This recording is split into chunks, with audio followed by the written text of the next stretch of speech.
ভাষণ। তার আগে উনি ক্যাবিনেট মিটিং করেছেন এবং উনি ওনার সরকার কি করতে চান তার একটা ধারণা দিয়েছেন এবং জাতির উদ্দেশ্যে উনি যে ভাষণটা দিয়েছেন, এই পুরো ভাষণটা আমার মনে হয় যে আমাদের খুব মন দিয়ে একবার একটু দেখা উচিত। কারণ এটা দেখলেই আপনি বুঝতে পারবেন, কিছুটা একটা ধারণা করতে পারবেন যে ওনার মনে আসলে কি চলছে, উনি কি করতে চান। আমি প্রথমে ভাষণের প্রথম যে কথাটা আমার খুব গুরুত্বপূর্ণ মনে হয়েছে, সেখানে উনি বলেছেন যে বিএনপিকে যারা ভোট দিয়েছেন কিংবা দেননি অথবা কাউকেই ভোট দেননি, এই সরকারের প্রতি আপনাদের সবার সমান অধিকার। দেখুন, এখানে 3টা ক্যাটাগরি করেছেন। 1 নম্বরে যারা ভোট দিয়েছেন বিএনপিকে, একটা ক্যাটাগরি। যারা দেননি মানে অন্য কাউকে দিয়েছেন, বিএনপির পরিবর্তে অন্য কাউকে দিয়েছেন। এনসিপিকে দিতে পারেন, জামাতকে দিতে পারেন, কোনো স্বতন্ত্র প্রার্থীকে দিতে পারেন, যে কাউকে, মানে অন্য কাউকে ভোট দিয়েছেন। আরেকটা হলো কাউকেই ভোট দেননি। কাউকে ভোট দেননি মানে কি? তার মানে তারা ভোট দিতেই যায়নি। যারা ভোট দেননি, একদম ধরেন 60% ভোট পড়েছে বলা হলো, তাহলে যে 40% লোক ভোট দিতে যাননি, তাদের ব্যাপারে উনি বলছেন এদের সবার এই সরকারের প্রতি, মানে ওনার সরকারের প্রতি সমান অধিকার। মানে যে বিএনপিকে ভোট দিয়েছে তার অধিকার কিন্তু যে ভোটই দেয় নাই, ভোট বর্জন করেছে, ভোট কেন্দ্রেই যায় নাই, তার অধিকারের চেয়ে বেশি নয়। একজন রাষ্ট্রনায়ক সুলভ বক্তব্য কিন্তু এটা। কারা ভোট দিতে যায় নাই? যারা যায়নি ভোট দিতে, তাদের মধ্যে অনেকেই কিন্তু, বেশিরভাগই আমি মনে করি তারা হলো আওয়ামী লীগের সমর্থক। তাহলে উনি বলতে চাচ্ছেন একজন বিএনপির সমর্থক অথবা বিএনপির কর্মী এই সরকারের উপর যতটুকু দাবি নিয়ে কথা বলতে পারবে, একজন আওয়ামী লীগের কর্মীও ততটুকু দাবি নিয়ে কথা বলতে পারবে। আমি এই প্রথম এই ধরনের কথা বলতে শুনলাম কাউকে। শেখ হাসিনা আমরা দেখেছি এই ধরনের কথা বলার সাহস ওনার ছিল না। জনাব তারেক রহমান সাহেবের এই সাহসকে অথবা এই মনের যে ঔদার্য, এটাকে আমি মনে করি প্রশংসা করা উচিত। কেউ ভালো করলে প্রশংসা কেন করবেন না? করা উচিত। আপনি যে যে পথেরই লোক হোক না কেন, উনি যে কথাটা বলেছেন, এই ধরনের কথাই তো আমরা শুনতে চাই। কেউ যখন মন্ত্রী হবেন, তিনি সবার মন্ত্রী হবেন।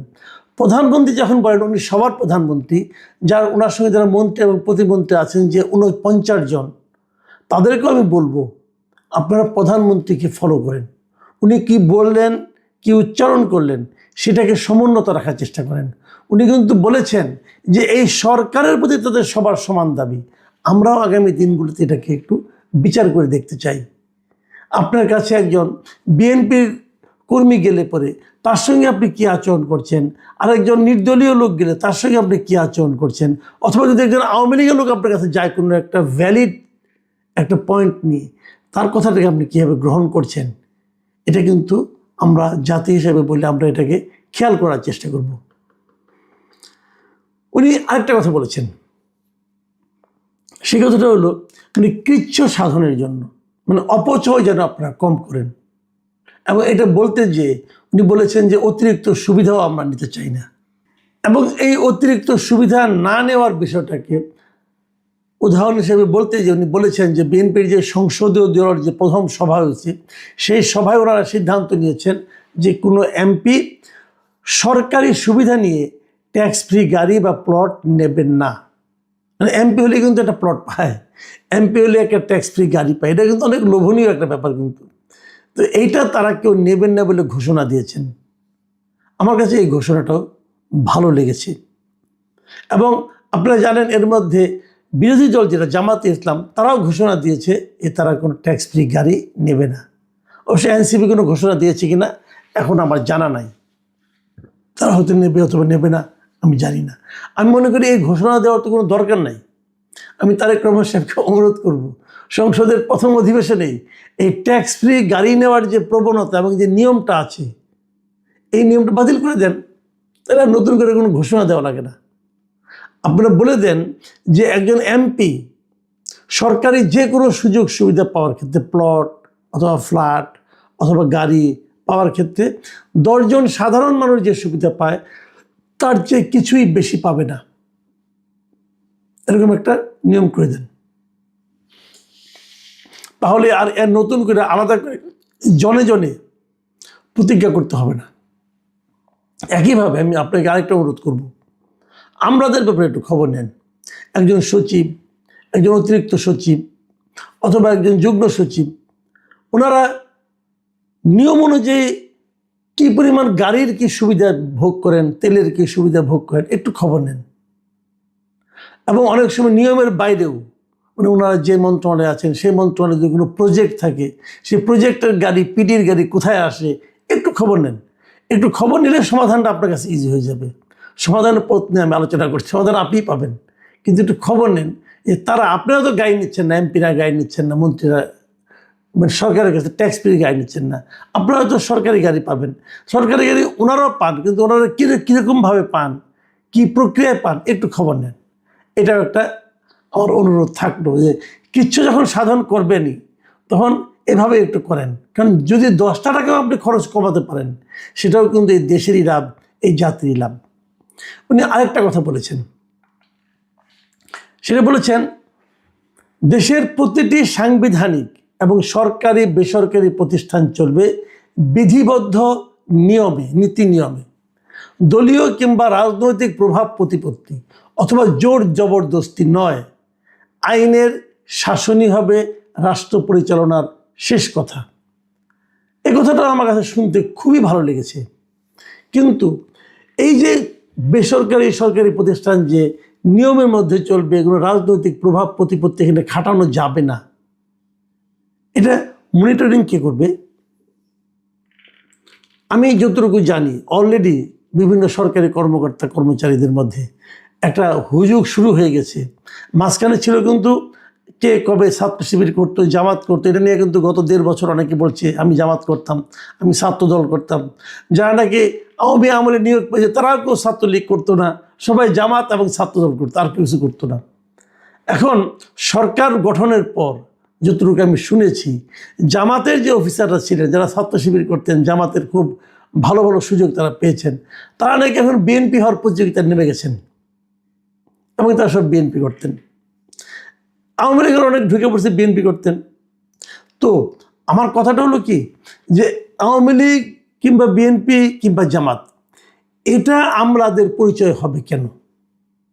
এই কথাটাই কিন্তু তারেক রহমান বলেছেন যে এখানে কোনো আইনের শাসনটা হবে মূল কথা।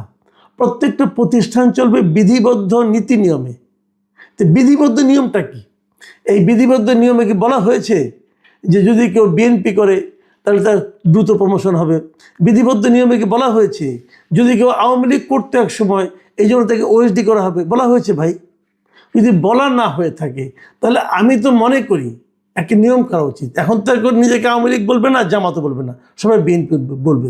যে লোকটাই বলবে যে আমি বিএনপির কর্মকর্তা ছিলাম, আমি বঞ্চিত হয়েছি, এই সমস্ত বলে কিন্তু এক ধরনের সিম্প্যাথি ক্রিয়েটের চেষ্টা করবে।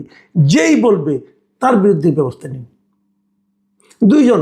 সিম্পলি 2জন লোকের বিরুদ্ধে ব্যবস্থা নেন, দেখবেন আর কোনো বিএনপির লোককে খুঁজে পাবেন না, জামাতও খুঁজে পাবেন না, আওয়ামী লীগও খুঁজে পাবেন না। আমলাদেরকে বলেন, ভাই আপনারা পেশাদার আমলা হন, সরকারি কর্মকর্তা কর্মচারী হন, আওয়ামী লীগ বিএনপি হয়েন না।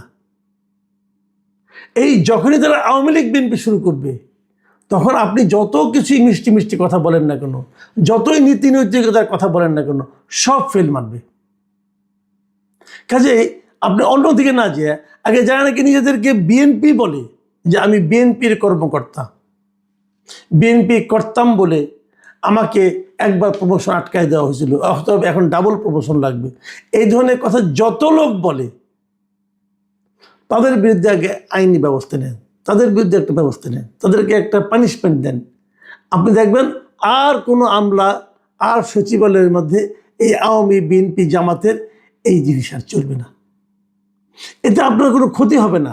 কারণ যারা বিএনপি করে, যারা নিজেদেরকে বিএনপির আমলা বলে পরিচয় দেয়, এরা আসলে আপনার ক্ষতি করে। আওয়ামী লীগের আমলে যারা আওয়ামী পন্থী আমলা ছিল তারা কিন্তু আওয়ামী লীগের ক্ষতি করেছে, তারা আওয়ামী লীগ করে বলে নিজেরা প্রচুর দুর্নীতি করেছে। আবার এই দুর্নীতির কথা যখন আসলো তখন আরেকটা কথা বলতে চাই। যদিও প্রধানমন্ত্রী বলেছেন যে এই বিএনপি সরকার সব ধরনের অনাচার অনিয়মের সব সিন্ডিকেট ভেঙে দেবে, এটা শুনে আমি আশাবাদী হয়েছি। আমি হেরে অত দূর যাব না। আমি একটা সিন্ডিকেট ভাঙার জন্য এই মুহূর্তে বলবো, সেটা হলো এই ব্যবসায়ীদের সিন্ডিকেটটা ভেঙে দেন যদি পারেন। এটা ভাঙলে অনেক কিছু সুবিধা হবে, আপনি তাৎক্ষণিক ফল পাবেন। দুর্নীতির কথা বলছিলাম, দুর্নীতি আপনি মানে করতে দিবেন না বলছেন, এটা হলো সব বাংলাদেশে আমি মনে করি এই মুহূর্তে সবচেয়ে বড় সমস্যা হচ্ছে দুর্নীতির সমস্যা। এটাকে কীভাবে দমন করবেন? বিগত সরকার কিংবা তার আগের সরকার, অন্তর্বর্তীকালীন সরকারের কথা বলি আর হাসিনা সরকারের কথা বলি, এরা সবাই কিন্তু বলেছিল যে সম্পদের হিসাব দিবে, কেউ দেয় নাই, কেউ দেয় নাই। আপনি নিয়ম করেন যে সম্পদের হিসাব খেলে দেবে না, প্রতি বছরে 31শে ডিসেম্বরে সবাইকে তার যার যার সম্পদের হিসাবটা দিতে হবে। জানুয়ারি ফার্স্ট উইকে সেটা যে যেখানে জব করেন, যে যেখানে মন্ত্রী করেন, সেই মন্ত্রণালয়ের ওয়েবসাইটে সেই হিসাবটা সবার জন্য দর্শনযোগ্য অবস্থায় থাকতে হবে। সেটা মন্ত্রী হোক, প্রতিমন্ত্রী হোক, উপদেষ্টা হোক, কিংবা সচিব হোক, যুগ্ম সচিব হোক, অতিরিক্ত সচিব হোক, ডেপুটি সেক্রেটারি হোক, সবাইকে দিতে হবে। এই একটা জিনিস আপনি করে দেন এবং সেটা ওখানে ওয়েবসাইটে থাকবে। 1 বছর পরে আবার থাকবে, আগেরটা ফেলে দেওয়া যাবে না, আগেরটাও থাকবে, পরেরটাও থাকবে, এরকম চলতে থাকবে আপনার পুরো শাসন আমল। করে ফেলেন।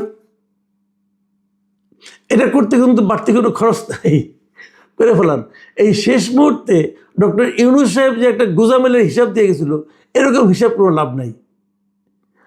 সম্পদের হিসাব মানে যে ব্যক্তি, সেই ব্যক্তি তার সন্তান, মানে তার পরিবার বলতে তার পিতা মাতা, স্ত্রী পুত্র কন্যা এবং স্ত্রীর মানে স্বামী স্ত্রীর মানে যাই হোক না কেন, নিজে এবং তার স্পাউসের পিতা মাতা, এই সম্পত্তিগুলো হিসাব দিতে হবে। দিতে বলেন, দেখবেন ঠিক হয়ে গেছে। তা না হলে আপনি আমাকে বলেন, একটা কথা আমি বলে শেষ করি। প্রধানমন্ত্রীর কার্যালয় আজকে দেখলাম যে ওনার প্রেস সেক্রেটারি নিয়োগ করা হয়েছে, ডেপুটি প্রেস সেক্রেটারি নিয়োগ করা হয়েছে, আরও অনেককে নিয়োগ দেওয়া হয়েছে। আমি এটাও দেখলাম প্রেস সেক্রেটারির বেতন হলো সচিবের পদমর্যাদা, উনি বেতন পাবেন ৭৮,০০০ টাকায়। উনি বেতন পাবেন ৭৮,০০০ টাকা। ওনারা যারা উপদেষ্টা আছেন, প্রতিমন্ত্রী মর্যাদা হোক আর মন্ত্রী মর্যাদা হোক, তাদের বেতন কত হবে? বাংলাদেশের বর্তমান বেতন স্কেলে কারো বেতনই, বেতন ভাতা সব সহ ১.৫ লাখ টাকার বেশি হবে না। ১.৫ লাখ অথবা ১৫-২ লাখ, ম্যাক্সিমাম ২ লাখ। ২ লাখ হবে না আমার মনে হয় এখন যে বেতন স্কেল আছে। আমি যদ্দূর আগে সর্বশেষ জানতাম ১,৭৫,০০০ টাকার মতো বেতন ভাতা সব সহ পায়। তো এই বেতনের চাকরি নেওয়ার জন্য সবাই উন্মুখ থাকে কেন? এটা বলেন, কেন উন্মুখ থাকে? আগের প্রধানমন্ত্রী শেখ হাসিনা বলে জানতাম যে ওনার পিয়নও নাকি ৪০০ কোটি টাকা পেয়ে যায়। তো ৪০০ কোটি টাকা যদি পিয়ন পায়, তাহলে তার ওই চাকরি নেওয়ার জন্য ১০ টাকা দাম, ওটা বেতন যদি 10 টাকাও হয়, তাও তো ওখানে চাকরি যাওয়ার জন্য সবাই মানে লাইন লাগাবে। এখন এত টাকা বেতনের চাকরি কেন, এই অল্প টাকা বেতনের চাকরি কেন করতে যায়? এটা কিন্তু একটা বড় প্রশ্ন। দেখুন, আমি নিজে ইউটিউবে এগুলি করি। আমি কিন্তু এর চেয়ে অনেক টাকা বেশি ইনকাম করি, বিদেশ থেকে আসে আমার কাছে, গুগলের মাধ্যমে আসে। এটা আমি রেমিটেন্স বলতে পারি না, আমি দেশের উপকার করতেছি একদিক দিয়ে। তো আমাকে যদি অফার দেওয়া হয় যে তোমাকে একটা চাকরি দিচ্ছি, তোমাকে অমুক বানাবো, তমুক বানাবো, আমি কিন্তু যাবো না। অনেকে বলে আমি মহান, এই জন্য যাবো না। ভাই, মহান টহান কিছু না। আমি যাবো না এই কারণে যে আমি তো ওর চেয়ে বেশি টাকা ইনকাম করি, এখন স্বাধীনভাবে ইনকাম করি। তো ওখানে গেলেও তো ওই টাকাটা পাবো না, আমার তো সংসার চলবে না তাহলে। কারণ আমি যখন বেশি টাকা ইনকাম করি, আমি তো এটা বেশি টাকা খরচও করি। তো ওখানে তো আমার ওই টাকা তোমার সংসার চলবে না, তাহলে আমি যাবো কেন? আমাদের মধ্যে অনেকে যাওয়ার জন্য কিন্তু লাইন দিয়ে বসে আছে। ২-১জন সফল হয় সেই লাইন দিয়ে। যিনি সফল হন তাকে আমার প্রশ্ন, আপনি তখন ইউটিউব করতে পারবেন না। আপনার ওই টাকা দিয়ে আপনার ইনকাম তো আপনার অর্ধেকের চেয়ে কমে যাবে। তাহলে আপনি সংসার কেমন চালাবেন? নাকি দেশ উদ্ধার করতে নামছেন? যদি দেশ উদ্ধার করতে নামেন, আপনাকে স্যালুট। আর যদি দেশ উদ্ধারের নামে নিজের ভবিষ্যৎ উদ্ধারের কথা চিন্তা করেন, তাহলে আপনার প্রতি ঘৃণা থাকলো। আমাদের অনেক বন্ধুবান্ধব অনেক জায়গায় চাকরি করছেন, সরকারের নতুন সরকারে আসছে, লাইনঘাট দিচ্ছেন, চাকরি করছেন, তাদের সবার প্রতি আমার একই কথা। যারা সচিব আছেন, আমি বলবো সবাইকে, সরকারকে বলবো আপনারা এই আইনটা করেন, সম্পদের হিসাব দিতে পারেন, আর কিচ্ছু লাগবে না। প্রিয় দর্শক, এখন এ পর্যন্তই। আল্লাহ হাফিজ।